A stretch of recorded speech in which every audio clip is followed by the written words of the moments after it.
मणिपुर पर चर्चा हो जाए, लेकिन सर्वप्रथम कुछ ही महीने पहले प्रधानमंत्री मोदी ने मणिपुर के संदर्भ में क्या कहा था वो सुन लेना जरूरी है। साथियों, एक समय था जब मणिपुर को पहले की सरकारों ने अपने हाल पर छोड़ दिया था। जो दिल्ली में थे वो सोचते थे कि कौन इतनी तकलीफ उठाए, कौन इतनी दूर जाए।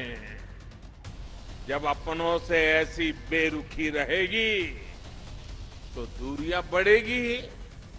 तो सुना आपने, लेकिन 40 दिन से ऊपर हो गए, मणिपुर लगातार जल रहा है। मणिपुर इस देश का हिस्सा है, इस देश का एक राज्य है। हिंसा का यह आलम है कि लोग एक दूसरे के खून के प्यासे हुए पड़े। 103 लोगों से ज्यादा की मौत हो चुकी है। 60,000 से ज्यादा लोग विस्थापित हो गए। तमाम बिल्डिंग फूंक दी गई है। आम लोगों का, विधायकों का, सांसदों का घर तो जल के स्वाहा हो ही गया था। अब बीजेपी के अपने एक मंत्री का घर जल के खत्म हो चुका है। कानून व्यवस्था पूरी तरह से ध्वस्त है। स्थिति नहीं संभल रही है, इनफैक्ट बद से बदतर होती जा रही है। लेकिन ऐसा प्रतीत होता है कि दिल्ली की भाजपा सरकार को मानो कोई फर्क ही नहीं पड़ रहा है। स्थिति राज्य सरकार से कंट्रोल नहीं हो रही है। दिल्ली के हुक्मरान हाथ पे हाथ धरे बैठे हैं। ऐसा नहीं, अमित शाह गए थे वहां पर, लेकिन वो पर्यटन करने गए थे या समस्या का समाधान खोजने गए थे, मुझे नहीं पता। मैं नहीं समझ पा रही हूं, क्योंकि उनके आने के बाद से तो हिंसा और भड़क गई है। कर्फ्यू लगा हुआ है और लगातार हिंसा हो रही है, लगातार लोग मारे जा रहे हैं। तो स्थिति इतनी कंट्रोल से बाहर कैसे हो गई है?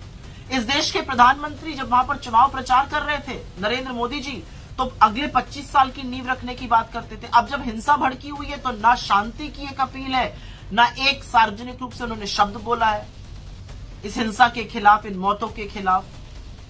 और अब तो वो भयावह सच सामने आ रहे हैं जहां पता चल रहा है कि चुनाव जीतने के लिए हेमंतो बिस्व शर्मा, राम माधव और भारतीय जनता पार्टी ने मिलकर उग्रवादी संगठनों का सहारा लिया था। और मीडिया के मेरे साथियों से सिर्फ मैं इतना कहना चाहूंगी, क्योंकि मणिपुर दिल्ली से दूर है, क्योंकि मणिपुर में भाजपा की सरकार है, और क्योंकि मणिपुर की हालात बताने से इन लोगों के काले कारनामे सामने आ जाते हैं, कब तक कवर फायरिंग दीजिएगा? मणिपुर इस देश का हिस्सा है, और जो अखंड भारत का दंभ भरते हैं, पहले इस देश के एक हिस्से को तो बचा लीजिए। जो जुमला फेंकते हैं रूस और यूक्रेन का युद्ध रुकवाने का, पहले ये गृह युद्ध तो रुकवा लीजिए। असलियत यह है कि मणिपुर जल रहा है। प्रधानमंत्री जी, अगर आपको अपनी यूएस की पैकिंग से फुर्सत मिल जाए तो संज्ञान लीजिए और स्थिति में सुधार बहाल करने के लिए प्रयास करिए, क्योंकि ऐसा लगता है कि मणिपुर को तो आपने उनके हालात पर छोड़ दिया।